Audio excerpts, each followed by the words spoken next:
Nag-harvest nga ako. Ang dami nating kamatis.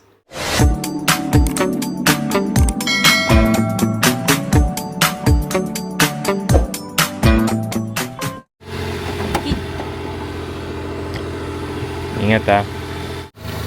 Bye bye. Ayan, tapon muna tayo ng basura.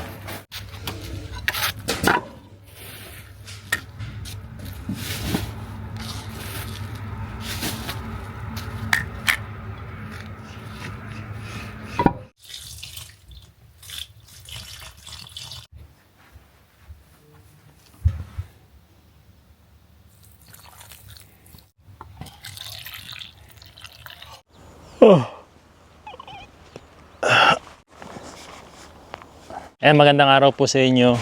Andito tayo ngayon sa garden. Sabi ko nung nakaraan, asikasuhin ko tong garden natin kasi ayan, ang dami na namang dapat ayusin dito. Ayusin ko tong ampalaya natin kasi nga kailangan nila ng mas maganda at matibay na gagapangan. Ganon din tong ating pipino. Linis-linis ako dito kasi ang daming tumutubo na naman po na ligaw na halaman. Ayan, nung nakaraan dami nating napitas dito, no? Ang dami nating na-harvest. Ayan, tomato. Ayan, mag-harvest ulit tayo ng mga tomato. Ang dami na naman nagpupulang kamatis dyan. Tapos maglilinis ako ng ilalim nitong kamatis natin. Tapos ayusin ko rin tong ayusin ko tong pipino natin para makagapang sila ng maayos.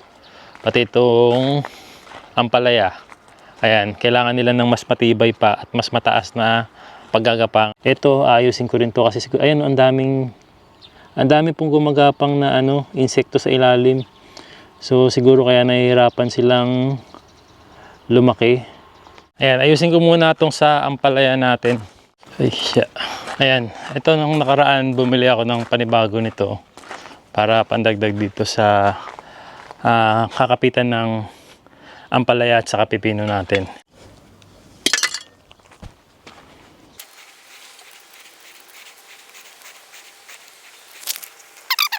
And lagi ako nanonood ng mga video about sa pagtatanim.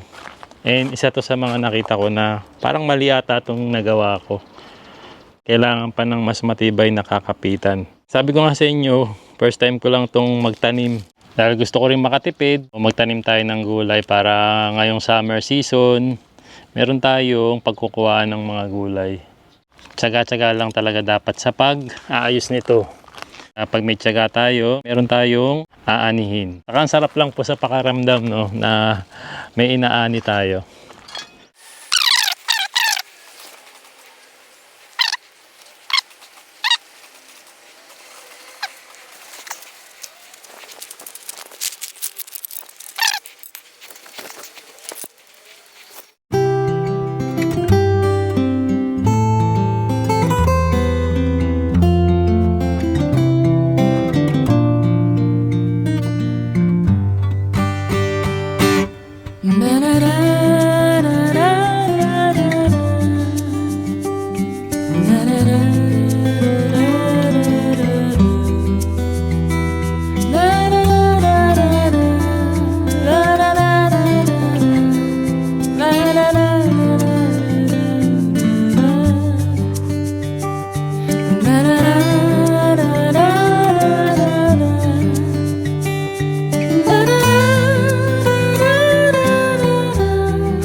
Ayan, tapos na ako dito sa ampalaya natin. Ayan, nilagyan ko lang siya ng kakapitan mula doon sa baba. Paakyat dito. Ayan, sana magtuloy-tuloy siya. Ayusin ko naman itong sa pipino natin, saka doon sa kamatis. At least sa susunod alam na natin kung paano natin gagawin yan next year.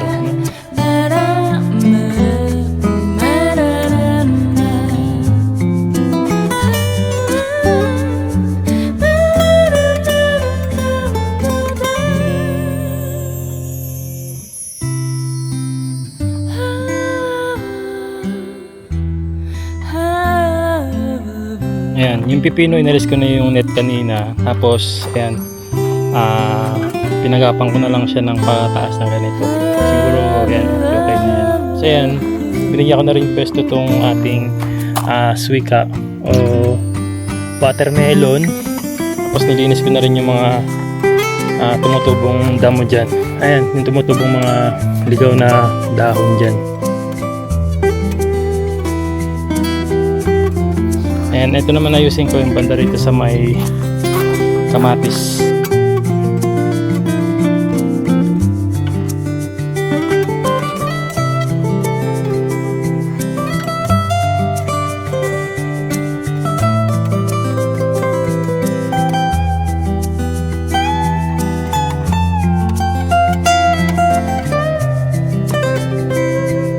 Marami-rami rin itong na-harvest nating tomato.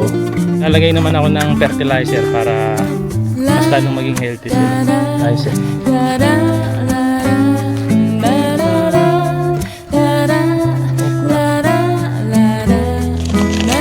Marami siyang insekto eh.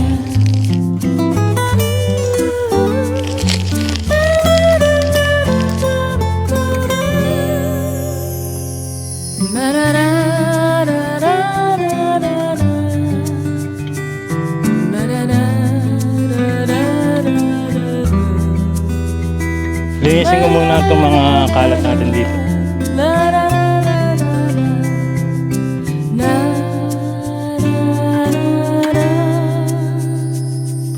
Ayan, labas muna tayo. At pupunta ako ng Kainsom ngayon. Kasi after ko dun mag-asikaso doon sa likod, asikasuhin ko naman po yung indoor plants namin. Kasi yung mga halaman namin sa loob ng bahay, medyo malaki na po sila. Napansin ko yung isang halaman namin, mabilis malantay yung ibang dahon niya. Nag-search agad ako kung ano yung problema or ano yung pwedeng solusyon. Nalaman ko yung ugat niya ay sobrang laki na pala. No, hindi na magkasya dun sa paso. I-repat natin siya. So kailangan natin ng mas malaking paso. Ayan, dito na ako sa Kainsom. Ano ito, gaganda ng mga halaman dito. Ito bagay ito sa harap ng bahay. Tumataas ba to? Ayoko kasi nung tumataas. Ayan o, ito yung gusto kong mga halaman. Yung parang may mga, hindi lang green, kung may mga iba-ibang kulay. Kano to? 1,980.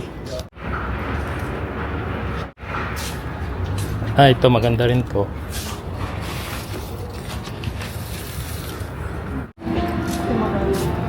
Ito magaganda rin to pang outdoor oh. Tingin muna tayo ng paso dito. Yun yung kailangan ko eh. Yun yung hahanapin ko talaga ngayon eh. Ito mga pang outdoor na pot to. Ang presyo niyan, isang piraso niyan oh, 6,980. Kaya lang bato yan eh. So pang indoor plant,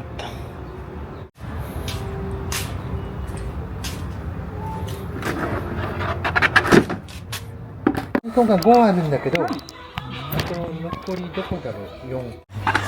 これお皿もはい、はいあ、お皿は大丈夫？どっちがおすすめですか？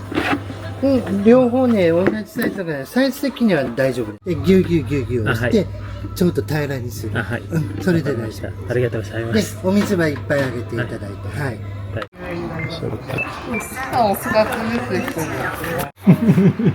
Kauwi lang na yun at siyang sa galing school. Pagod ka? Pagod yan. Ayan, labas muna kami ni Yunachang at nag-promise ako sa kanya na magba-badminton kami ngayon eh.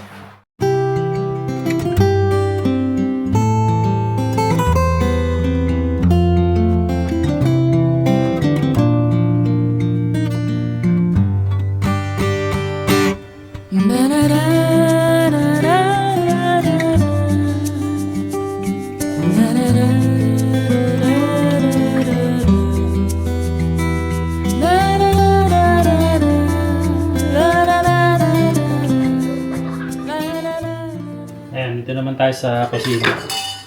Si Aya dumating na kanina. Malis na uli sila ni Yunachang kasi si Yunachang meron po ngayon swimming class. Ako na yung magluluto ngayon. Nakaraan, di ba, nakapag-harvest tayo ng maraming kamatis.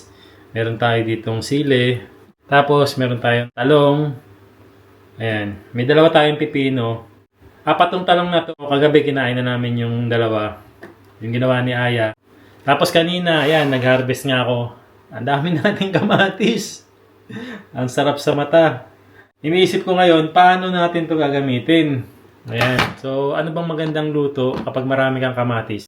Ayan, pa-comment naman po dyan. Ayan, luto na yung sinayang natin. So, itong mga ito, mga gamit ko naman ngayon. Ito, gagawa tayo ng salad din. Ibang salad naman. Tapos, ito naman, itong talong, itong sili, sa ibang kamatis. Hindi lahat to Pero yung ibang kamatis, magagamit natin ngayon kasi magluluto tayo ng, ano sa tingin nyo? Ayan, binagoong baboy na may talong, sili sa kamatis yan. Ayan. Siyempre, kailangan din natin ng bawang sibuyas. So, meron naman tayong bawang sibuyas dito. Ayan. So, ayan. Bukuin na natin yan.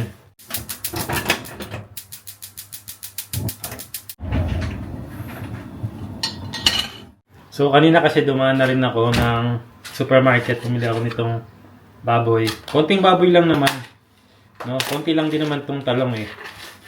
So, para magamit lang natin tong talong, kamatis sa sili.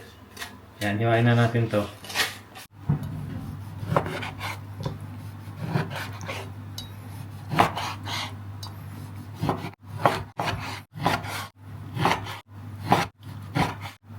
Yan, kahapon kasi, ang ulam namin, salmon. No, isang araw pala nagluto si Aya nito.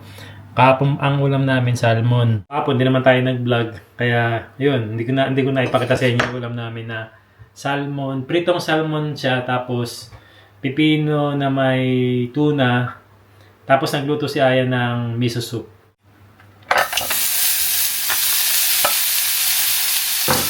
Yan, dito na tayo kumuha ng mantika sa taba ng baboy.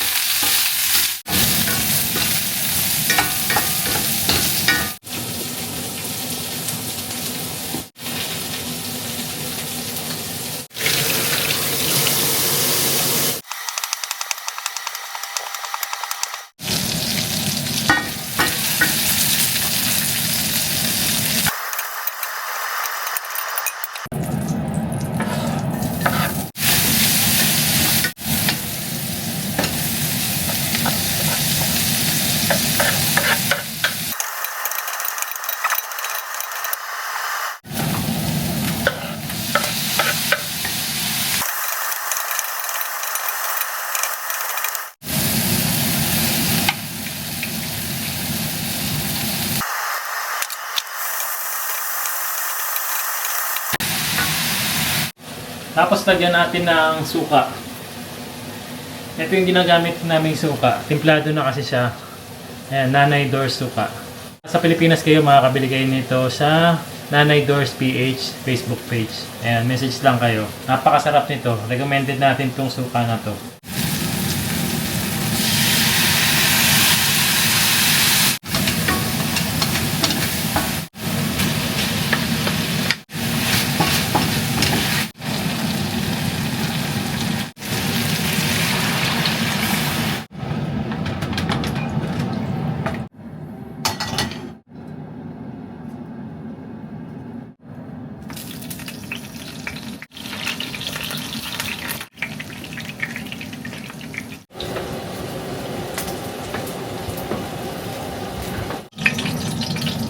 Lagay na natin itong sili.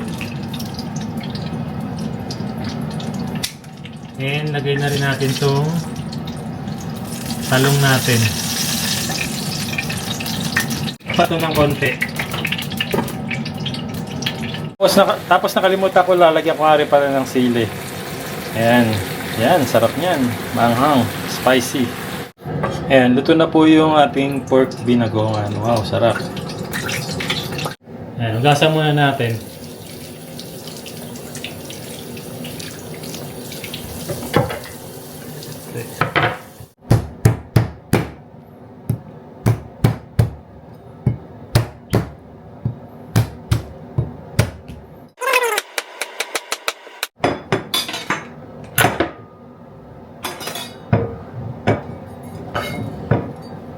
Napakasimple, lalagay lang po itong powder na to.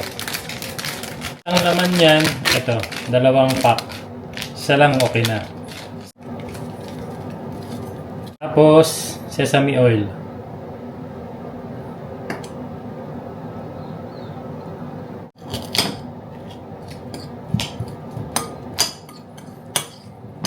Tikman natin.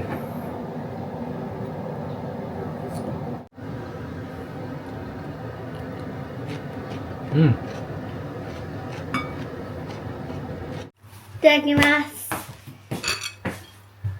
美味しそう。Ay, Thank you. カツ。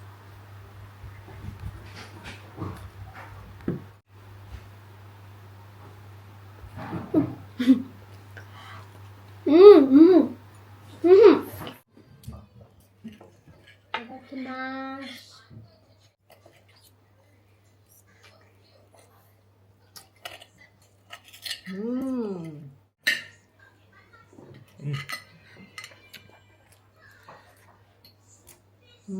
okay lang lasa. Nakakamiss mo, ah. Naman.